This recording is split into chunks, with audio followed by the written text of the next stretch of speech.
Bismillahirrahmanirrahim. Assalamu alaikum. My name is Asad Yaqub and I am from Lahore, Pakistan, and I teach IELTS here in Lahore, and I also teach IELTS online all over the world.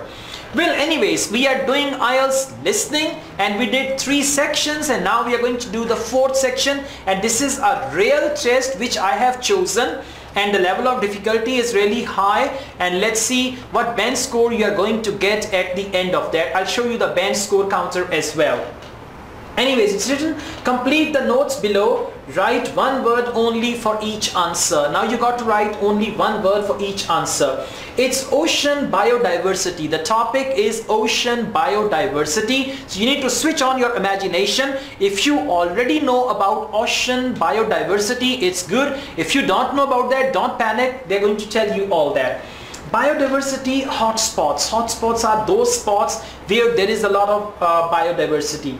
Areas containing many different species, and remember in section 4 initially they will give you around 40 seconds or around a minute, not exactly a minute but less than a minute, to read all the questions from 31 to 40, and then the audio will start non-stop. There will not be any break in the middle. Yes, there can be a pause for few seconds somewhere, right? So if there is a pause, read the next questions and then the audio will continue, but sometimes there is no pause as well, so you need to be ready for both things. Anyways, they say areas containing many different species, important for locating targets for dash. Now for what? It is important for locating targets. Targets for what? Now you got to listen to the audience, got to see what targets for what you need to locate actually, and why it is important, or why it is important to locate the targets for dash, right?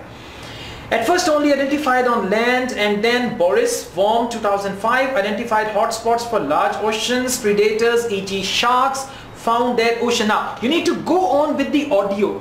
Don't do this that after 31 you put your pen on 32 and now you're waiting the answer will come and I will write, answer will come and I will. Don't do that. You need to go on with the audio. After 31 you need to see at first only identified on land, then they say Boris Worm 2005, now you come there. Go on with the audio and then you will be able to fill the missing information, right?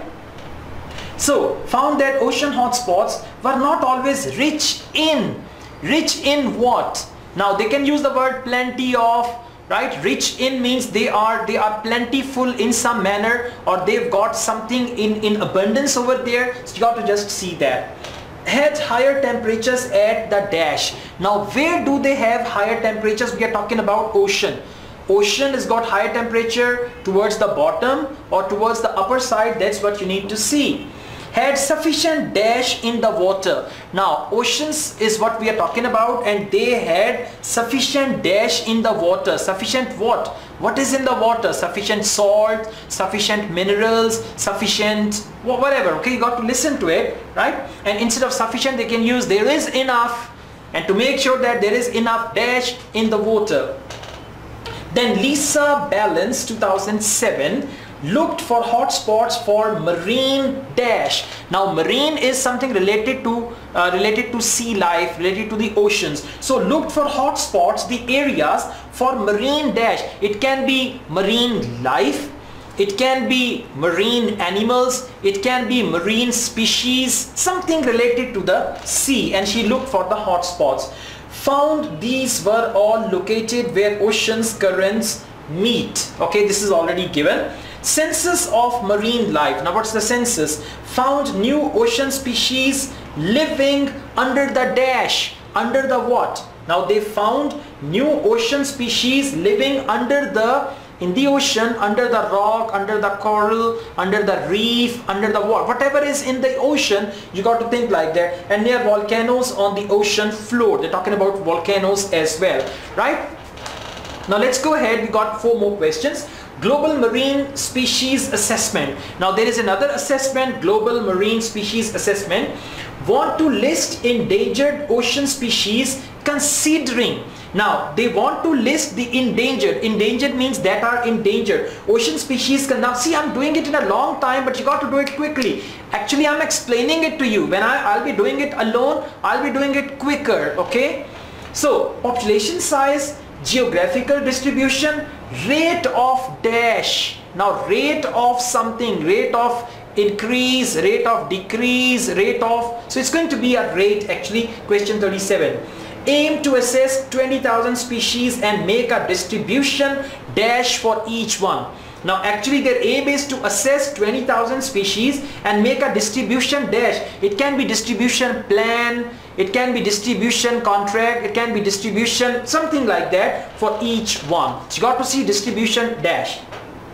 Recommendations to retain ocean biodiversity: increase the number of ocean reserves, establish dash corridors, for example for turtles. So they need to establish the dash corridors. Now dash corridors can be traveling corridors, swimming corridors, because we are talking about ocean and marine life, and it's written for the turtles. Now what do the turtles do in the water? They swim. So it can be established swimming corridors, or it can be something different. We got to see passage, corridor, way, things like that. Okay, in section 4 highly they use similar words. They don't use the words which are given in the questions as well. Reduce fishing quotas and catch fish only for the purpose of. Now they want to reduce the fishing quota and they want them to catch the fish for the purpose of eating, for the purpose of selling, for the purpose of dash. Now you will find it, and they might use the word, well, they restricted the people to catch the fish and they only allowed them to catch the fish for, now after for whatever comes. So remember, don't look for words in listening section 3 and section 4. Don't look for words. You need to look for ideas. Now for example, this is question number 14, question number 40. I need to listen for the idea catch fish only for the purpose of. Now I'm waiting that what's the purpose that they allowed the people or the fishermen should catch the fish only for that purpose. What's that purpose? Now you're waiting for the purpose, you're waiting for the purpose. Even if they don't use the word purpose, when the answer will come, because you know that you're waiting for the purpose, so whenever they will say, now one thing is if I say the main purpose is to catch the fish for eating. Now if they don't say, if they don't use the word purpose, they say, well, they only allowed them to catch the fish when they are hungry and they need to eat. Right? Now you understand, only they allowed only for the eating purpose. So you just write for the purpose of eating or for the purpose of food, something like that. Okay, so always for section 3 and section 4, convert the questions into the WH questions, and then you are waiting for the answer, and you know what category does the answer belong to, and when it comes you can just find that. Okay, now I play the audio. Listen to the audio and find the answers of questions 31 to 40, and if you get 10 out of 10, write it in the comment, and I'm gonna love your comment. Even if you get 9, 8, 7 in section 4, if you're getting 6 answers correct, that's gonna be fine, because then you'll be able to get around 7 bands. But if you want to get 8 or 8 plus, then you should have at least 7 to 8 correct answers for that. Section 4. You will hear part of a student presentation about the variety of different species that live in the world's oceans.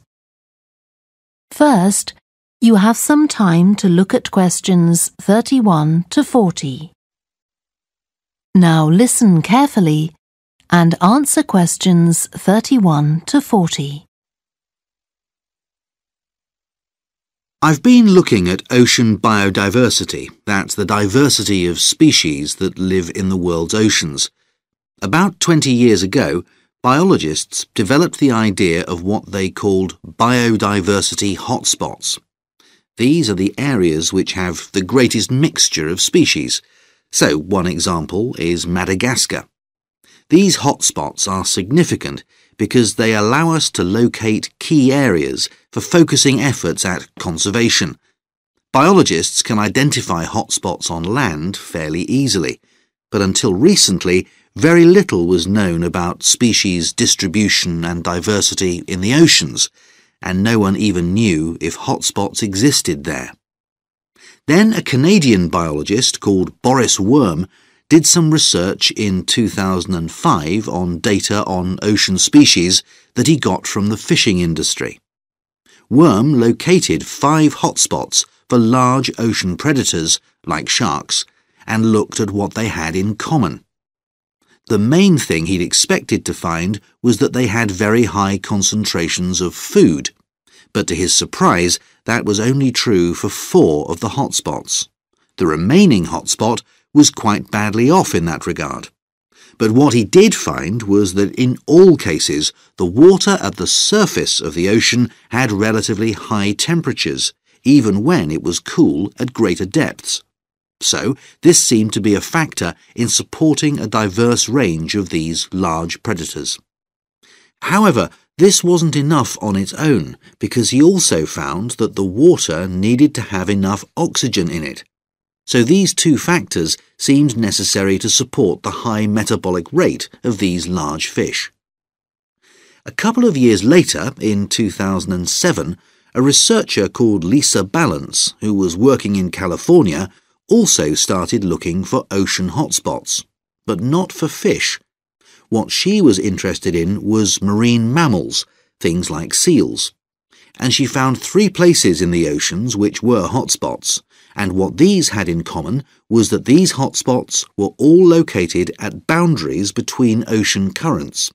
And this seems to be the sort of place that has lots of the plankton that some of these species feed on. So now people who want to protect the species that are endangered need to get as much information as possible. For example, there's an international project called the Census of Marine Life.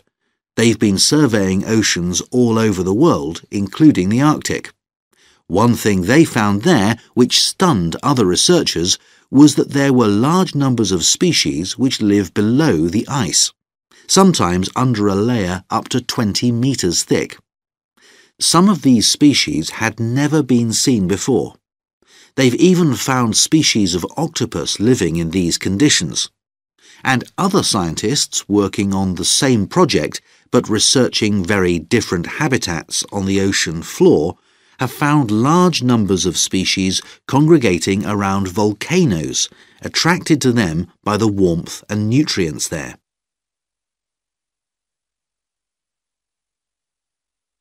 However, biologists still don't know how serious the threat to their survival is for each individual species. So a body called the Global Marine Species Assessment is now creating a list of endangered species on land, so they consider things like the size of the population, how many members of one species there are in a particular place, and then they look at their distribution in geographical terms, although this is quite difficult when you're looking at fish because they're so mobile. And then thirdly, they calculate the rate at which the decline of the species is happening. So far, only 1,500 species have been assessed, but they want to increase this figure to 20,000. For each one they assess, they use the data they collect on that species to produce a map showing its distribution. Ultimately, they will be able to use these to figure out not only where most species are located, but also where they are most threatened. So, finally, what can be done to retain the diversity of species in the world's oceans? Firstly, we need to set up more reserves in our oceans, places where marine species are protected. We have some, but not enough. In addition, to preserve species such as leatherback turtles, which live out in the high seas but have their nesting sites on the American coast, we need to create corridors for migration, so they can get from one area to another safely. As well as this, action needs to be taken to lower the levels of fishing quotas to prevent overfishing of endangered species. And finally, there's the problem of bycatch. This refers to the catching of unwanted fish by fishing boats. They're returned to the sea, but they're often dead or dying. If these commercial fishing boats used equipment which was more selective so that only the fish wanted for consumption were caught, this problem could be overcome. OK, so does anyone have any questions about... That is the end of section 4. You now have half a minute to check your answers.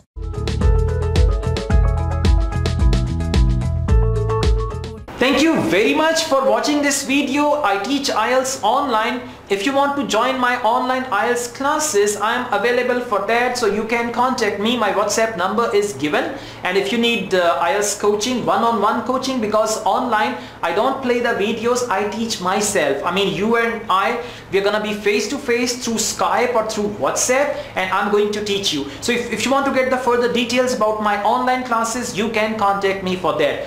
Along with that, I have prepared this IELTS course kit. It's called Easy IELTS Kit. With the help of Easy IELTS Kit, you can prepare yourself for IELTS at home. This kit has 8 DVDs and 4 books, and within the DVDs I've explained IELTS reading, writing, listening and speaking, and there are practice tests as well, so you can easily prepare for IELTS while staying at home. And I also provide IELTS coaching like IELTS seminars. If you want to conduct my seminar in your school, college, university, or if you have some IELTS candidates and they need training, a one-day workshop, even I can offer you one-day workshop or even 1 month's training. Anywhere in the world you can contact me and I will come over to train your candidates for IELTS. Asad Yaqub wishes you all the best. Take care. Allah Hafiz.